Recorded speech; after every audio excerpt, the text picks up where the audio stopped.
Hey, English learners. Can I ask you something a little uncomfortable? Have you ever said something in English to a native speaker and they paused, looked at you weird, maybe even laughed a little? And you walked away thinking, what did I say wrong?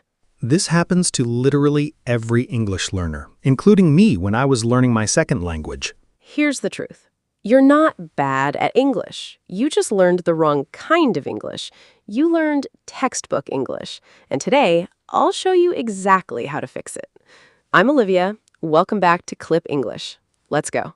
Olivia, what is textbook English exactly? It's the English you learn from grammar books and apps. Grammatically perfect, polite, clean. That sounds good. That's the trap. Real human beings don't talk like that. Not even native speakers. Let me give you an example. In a textbook, you learn, "Hello, how are you today?"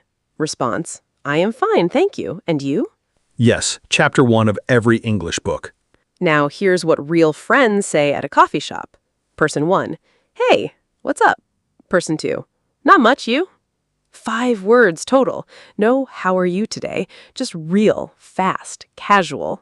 That's so different. And if you say, "Hello, how are you today?" people think you sound like a robot reading from a book. Ouch. I know. That's the reality. So, what are we doing wrong? 3 big reasons. Let's go. Reason 1. You don't use contractions. Textbook English, "I am going to the store."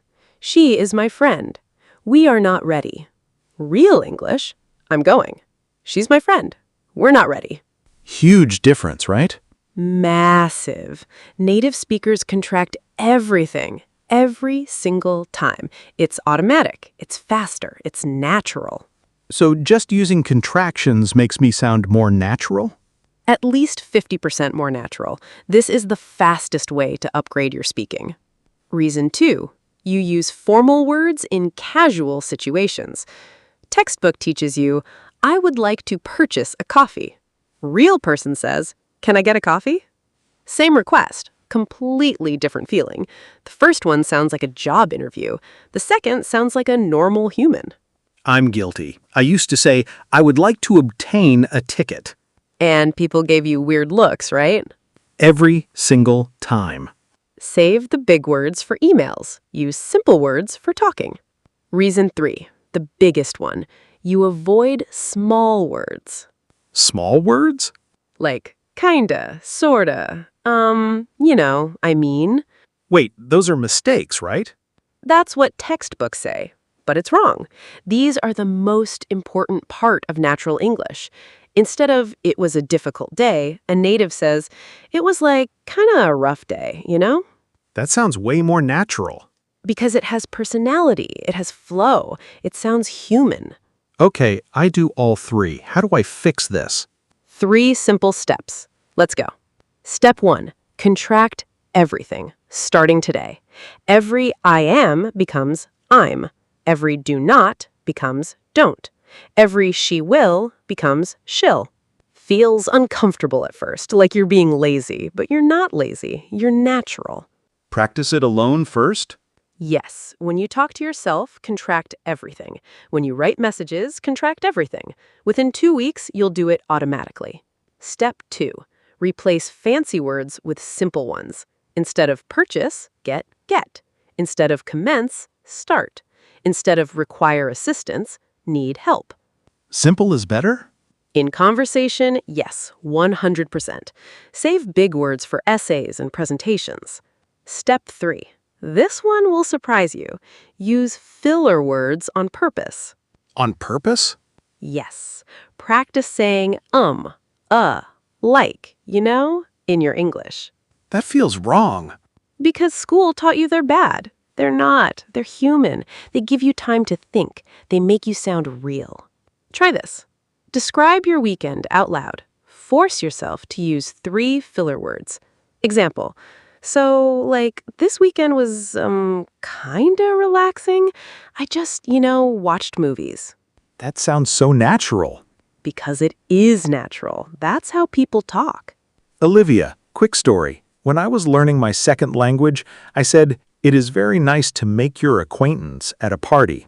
The guy just stared, then said, "Bro, just say hi." So painful, but so accurate. From that day, I changed, stopped textbooks, started watching real conversations. Within 6 months, people stopped asking, "Where did you learn that?"